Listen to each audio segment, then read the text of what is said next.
Hola, buenos días a todos y buenas tardes, según el horario al que lleguéis a nosotros desde América, desde aquí, desde cualquier lado, porque bueno, estamos muy contentos de dar hoy la bienvenida a Marc Bassets en nuestro ¿Qué estás leyendo?, el programa en el que analizamos con autores las lecturas que les ayudan a escribir sus libros o a ser como son o a ser unos grandes lectores. Y estoy muy contenta de recibir a Marc Bassets porque, como seguramente sabéis, es nuestro corresponsal, un enorme corresponsal en París. Antes lo ha sido en Washington y antes de Washington lo fue en Berlín, en Bruselas, también de La Vanguardia. Ha trabajado muchísimos años en el periodismo internacional de la mano de La Vanguardia y ahora, por suerte para nosotros, en el país. Bienvenido, Marc, bienvenido a Madrid. Muchas gracias, bienvenido Berna. a este programa. Muchas gracias, un y placer bienvenido al mundo de los autores. Aquí tienes tu primer libro, creo, Otoño Americano, que sale estos días a las librerías en España, la de la editorial Elba.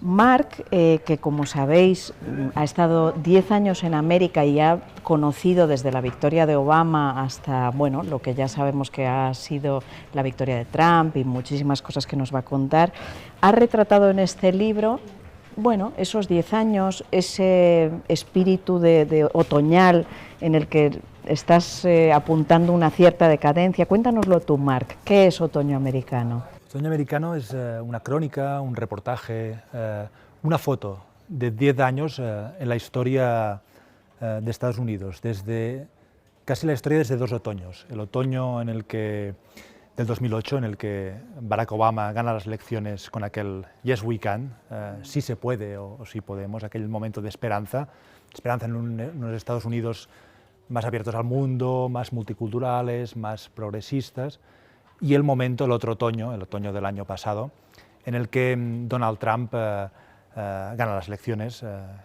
contra pronóstico, y para muchas personas en Estados Unidos y fuera es un anticlímax a esta esperanza que se despertó en el momento de la victoria de Obama 10 años antes. Entonces el libro es un recorrido, hay viajes, hay entrevistas, es un recorrido por Estados Unidos, un intento de explicar, un intento fallido, como no puede ser de otra manera porque es imposible explicar un país continental como Estados Unidos, pero es un intento, un ensayo de captar qué es la sociedad americana y cómo ha cambiado en este tiempo. No es un ensayo teórico, o no principalmente teórico, sino que es un ensayo empírico, hecho a base de muchos viajes. De mucho respirar la atmósfera en América, ¿no? Y buscar el contacto y escuchar y entender a los estadounidenses y a Estados Unidos. Marc empieza con estas palabras muy sugerentes que son: Balzac llamaba a la novela la historia privada de las naciones. George Packer, y ahora hablaremos de él, puso por subtítulo a su libro sobre la crisis en Estados Unidos una crónica íntima de la Nueva América. Este libro no aspira tanto, pero quiere ser el retrato de un país en un momento determinado de su historia. Bueno, pues ese retrato no es solo retrato de su política, de sus aspiraciones, de sus ilusiones o decepciones, es también un retrato literario, porque se ha apoyado en muchos libros para ir repasando esta historia reciente, casi nos retrotraes al último medio siglo norteamericano. Y a mí me ha encantado la selección que ha hecho, que ahora empezaremos a desgranar, y casi diría que todos los libros elegidos, desde John Updike a Philip Roth, son casi del antihéroe, el antisueño americano, si podemos elaborar esa expresión, ¿no? Es una especie de contracrónica del sueño americano, ¿no? Sí, el sueño americano es el gran mito de Estados Unidos, mito en el sentido de que hay gran parte de leyenda, y cuando uno conoce un poco Estados Unidos ve que es un sueño más frustrado que real, y especialmente en los últimos años y décadas, ¿no? Con un país con desigualdades cada vez mayores, con guetos, donde cada vez el ascensor social, que es el gran vehículo del sueño americano, ha dejado de funcionar. Sin embargo, este mito, esta leyenda del sueño americano sigue funcionando. Ningún otro país del mundo atrae a tantas personas del resto del mundo. Y una cosa que me llama la atención y que explico en el libro, a pesar de las dificultades económicas, sociales, vitales por las que pasa una parte de Estados Unidos y por las que ha pasado a lo largo de la historia, es un país que no ha tenido emigrantes ha tenido inmigrantes, pero incluso las personas que peor lo han pasado en la historia de Estados Unidos, y son muchas, y lo han pasado muy mal, no han ido a buscarse la vida como ha pasado en otros lugares del mundo, España el primero, a países más prósperos, a países vecinos, ¿no? En cambio, personas de todo el mundo siguen, pese a las dificultades por las que pasa Estados Unidos, pese al discurso del posible declive de Estados Unidos, siguen queriendo ir a Estados Unidos a vivir el sueño americano. Recuerdo que George Packer, ahora hablaremos del desmoronamiento de George Packer, contaba en una entrevista que le hicimos en Babelia, y cuenta en este libro, que hay generaciones ahora que se sienten abandonadas por su patria y sin embargo son los que más tienen la bandera de su patria en su jardín, ¿no? O sea, ese contraste de que se sienten abandonados pero al mismo tiempo aman su patria y jamás se irían. Pero vamos a empezar, perdona, por Jean Baudrillard, porque has querido tú empezar por ahí. América, este gran ensayo de este filósofo francés que posiblemente aúna toda tu formación francófila, anglófila. También cuéntanos por qué has elegido a Baudrillard. Bueno, es un libro, en principio no es el tipo de ensayo y de periodismo que más me interesa. Lo diré claramente, en filósofos y pensadores franceses como Baudrillard hay mucha teoría y poca práctica, hay mucha incluso palabrería. Sin embargo, este libro tiene destellos poéticos, destellos de verdad que me han parecido que lograban con sus elucubraciones teóricas. Baudrillard viajó por Estados Unidos en coche y prácticamente no habló con nadie. Hizo un libro a base de impresiones, de destellos poéticos que le iban pasando por la cabeza, ¿no? Pero sigue además una tradición, creo, muy francesa y muy americana. Los franceses, en cierta manera, han hecho Estados Unidos, ¿no? Desde Lafayette, ¿no? el general francés que participó en la Revolución, hasta Tocqueville, el gran pensador francés del siglo XIX, que es casi como sí, el padre espiritual de su país, ¿no? Sí, y es un referente es curioso porque es más referente en Estados Unidos que en Francia, pero su libro sobre la democracia en América es casi como un texto fundador en Estados Unidos, casi no tanto, pero cerca del nivel de la Constitución y de la Declaración de Independencia. Entonces, Francia y Estados Unidos, aunque sean países tan distintos, tienen vínculos muy estrechos. Yo diría que son los dos países fundados en una idea y con una vocación universal, ¿no? La Revolución Francesa y la Declaración de los Derechos Humanos, o la Declaración de Independencia y la Constitución Americana. Son países que aspiran a ser un proyecto para todo el mundo y un proyecto universal. Y en este sentido, Baudrillard, a su manera, sigue esta tradición, y además, como decía, me gusta tomar prestadas palabras y tomar el ejemplo de un autor con el que no conecto necesariamente, que voy un poco a su contra, pero que sin embargo reconozco que me ilumina en varios momentos. Antes de empezar estabas tomando nota de alguna cita, no sé si quieres destacar alguna cita. Sí, yo había tomado nota de la cita que encabeza mi libro Otoño Americano, y que dice, la leeré muy rápido, es muy breve, dice: América no es ni un sueño ni una realidad, es una hiperrealidad. Es una hiperrealidad porque es una utopía que desde el principio se vivió como realizada. Todo aquí, o sea, todo en Estados Unidos, es real, pragmático, y al mismo tiempo todo nos deja en un estado de ensoñación. Esta frase para mí sintetiza la gran virtud de Baudrillard y esta impresión fantasmagórica que uno tiene muchas veces viajando por Estados Unidos. Bueno, vamos directos a George Packer, que os vamos a contar, y en la web luego lo veréis como siempre, las editoriales en español, porque él las ha traído en americano. Baudrillard está en Anagrama y esta está, El desmoronamiento de George Packer, de Unwinding en inglés, está en Literatura Random House. Este libro llegó en 2015, creo que lo escribió en 2014, y parece muy premonitorio del triunfo de Trump, no en el sentido de que hiciera política ficción, ¿no?, sobre el poder, sino porque se fija en la gente y retrata a montones de personas que se ven abandonadas, que se ven desesperanzadas, ¿no? Cuéntanos tú por qué has elegido George Packer para tu libro también. Bueno, lo he elegido primero porque es un libro maravilloso. Es un gran libro. Que recomiendo. Es una historia de Estados Unidos en los últimos 30 años, a través de una serie de personajes en los que el autor se sumerge, ¿no?, en sus vidas, pero se sumerge de verdad, convive con ellos semanas y meses hasta contar sus vidas y sus historias. No me gusta esta expresión porque se ha usado mucho de ella, pero como una novela, ¿no?, casi, pero no es una novela, es un reportaje, es una crónica. Y hace este diagnóstico sobre el desmoronamiento. Es difícil de traducir, creo, la palabra unwinding, ¿no? En español se tradujo como el desmoronamiento, pero es este alejamiento entre los ricos y los pobres, entre las zonas industriales y las zonas prósperas, entre el campo y la ciudad. Es un diagnóstico que en su momento, cuando Packer escribió y publicó este libro, Trump no estaba en el horizonte. La posibilidad de que Donald Trump, el magnate y estrella de los reality shows de Nueva York, no estaba, la posibilidad no parecía... Sí, no estaba en el mapa, pero esa América que le ha votado, sí. Exacto, y este libro la cuenta muy bien. Y este libro, bueno, lo he elegido porque es un libro que me ha influido, me ha inspirado. Incluso hay algún capítulo del libro donde visito una ciudad, concretamente Youngstown, que es una ciudad industrial, donde han quedado muchas casas a raíz del cierre de las fábricas de acero. Muchas casas quedaron abandonadas, barrios enteros vacíos. Ocurre algo muy curioso, ¿no? En Youngstown, por ejemplo, el ayuntamiento desmonta casas, ¿no?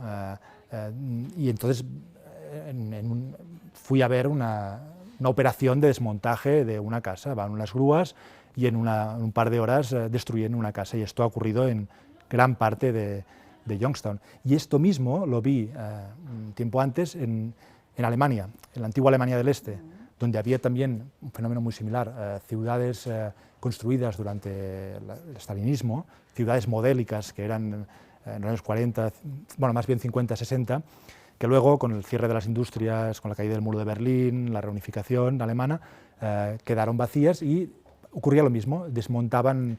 En Alemania no eran casas, sino edificios de pisos. Y es curioso este paralelismo, ¿no? De un lado el fracaso del comunismo, del otro lado en Youngstown, en cierta manera, el fracaso del capitalismo, de cierto capitalismo.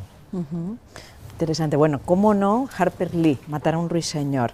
Aquí, bueno, él trae una edición americana muy antigua, pero aquí fue reeditado recientemente por HarperCollins a raíz de la precuela aquella tan polémica que se encontró de la autora antes de su fallecimiento. Cuéntanos, has introducido también a Harper Lee y Matar a un ruiseñor en tu otoño americano. Dinos cómo lo has hecho. Pues este libro en Estados Unidos le llaman una Biblia cívica. Es un libro que enseña... Es que se lee mucho en las escuelas, pero no es solo un libro. Bueno, aunque en algunas lo han prohibido. He leído que en algún condado de Virginia no les ha gustado el título y lo han censurado para niños. Sí, porque es un libro de su época, ¿no? Es un libro de principios de los años 60, es un libro sobre el sur americano, sobre el racismo. Es un libro escrito por Harper Lee, una escritora que hasta la publicación hace un par de años de esta precuela no había publicado ningún otro libro y se había recluido en su pueblo, Monroeville, que es el pueblo en el que se inspira la historia de Matar a un ruiseñor, la historia de un crimen, de un negro acusado injustamente de violar a una blanca, y de un abogado, Atticus Finch, célebre, porque en la versión cinematográfica lo interpretó Gregory Peck, y es un gran personaje y una gran película, por cierto, que es el padre del personaje de Harper Lee. Bueno, es una historia de niños, una historia de la infancia, de aventuras, pero a la vez es un aprendizaje de uno de los problemas esenciales y de los traumas fundacionales, podríamos decir, de Estados Unidos, que es el racismo, ¿no? Estados Unidos lo fundaron esclavistas, se fundó en una sociedad donde la esclavitud estaba vigente. Luego hubo la guerra civil traumática, que 160 años después todavía es un trauma en partes de Estados Unidos, y todavía su huella está presente. Bueno, mira ahora los enfrentamientos que sigue habiendo por los héroes que siguen en estatuas, que siguen vivos en estatuas, confederados, etcétera, ¿no? Sí, está presente en muchas controversias de la... ¿Y en tu libro concretamente? En mi libro hay un capítulo en el que tomo varias ficciones y busco la realidad que hay detrás de esas ficciones, porque creo que la ficción nos ayuda mucho a entender a un país, y especialmente en Estados Unidos, donde hay una tradición de la ficción realista, es el gran país del realismo, del cine realista, de la novela realista, y muchas veces decimos, el país, cuando uno viaja a Estados Unidos por primera vez, le recuerda a las películas. Sí, películas y libros. Y esto es porque las películas reflejan, efectivamente, son muy periodísticas en cierta manera, reflejan muy bien el país. Entonces, en este capítulo donde voy a la búsqueda de la realidad detrás de algunas ficciones, voy al pueblo de Harper Lee. Harper Lee todavía estaba viva y vamos a buscar a Harper Lee en plena polémica cuando se descubrió esta novela oculta, y había una polémica sobre hasta qué punto ella era consciente, la había manipulado su abogada, y es un capítulo entero dedicado a visitar el sur profundo en Alabama, seguir las huellas reales de esta novela e intentar encontrar a Harper Lee, que murió un poco tiempo después, vivía en una residencia de la tercera edad, era imposible acceder a ella, pero este viaje, este intento de ver a Harper Lee, creo que intenta reflejar pues, estas tensiones y estos problemas persistentes en el sur de Estados Unidos, que esta novela todavía vigente refleja también. Bueno, hablamos de gran novela americana y de los grandes autores americanos, y no podía faltar John Updike con su serie de Conejo corre, Conejo, ya no me acuerdo de cómo se llaman las cuatro, aquí las publicó Tusquets, Corre, Conejo, El regreso del conejo, son las que has destacado. Cuéntanos. Sí, esto también la operación es parecida a la de Harper Lee. Fui durante la última campaña electoral, el año pasado, fui al pueblo donde ocurren las aventuras de este personaje, Harry Angstrom, apodado Conejo. Pues es un pueblo en Pensilvania, y además es el pueblo de John Updike también, un pueblo industrial, un pueblo como Youngstown, este pueblo que mencionábamos que aparece en el libro del desmoronamiento, pues un pueblo también donde han cerrado las fábricas, y un pueblo que sin embargo no ha quedado vacío, porque a los blancos WASP, ¿no? Anglosajones, como Updike, como su personaje, le han sustituido los latinos, ¿no? Es un pueblo que parece casi una barriada de Nueva York, parece el Bronx, ¿no? Con una gran mezcla, y en la calle se oye más hablar español que inglés, ¿no? Y es muy distinto que el pueblo que retrataba Updike, pero los problemas y la sociedad que retrataba su personaje siguen vigentes. Me pregunto, y no solo yo, otros articulistas y ensayistas se han preguntado cómo sería ahora este personaje, ¿no? Y ya la novela, en su novela, era un personaje muy simpático, muy amable, muy conservador, muy patriótico, ¿no? Racista. Sí, seguramente habría votado a Trump. Exacto. ¿no? Respondía bastante el perfil de los que se llaman los demócratas de Reagan, que era, para resumirlo mucho, ¿no? Era el votante clásico obrero, blanco, del Midwest, o sea, del Medio Oeste, esta zona industrial, de este cinturón industrial del noroeste de Estados Unidos americano, muy vinculado a los sindicatos, que tradicionalmente votaba al Partido Demócrata, y que en los años 60 y 70 empezó a alejarse de los demócratas, por varios motivos. Por el final de la segregación racial, ¿no? Vieron al Partido Demócrata como el partido de las minorías y de los negros, por la revolución feminista, por las turbulencias y los cambios de los años 60 que asustaron a cierta clase blanca conservadora.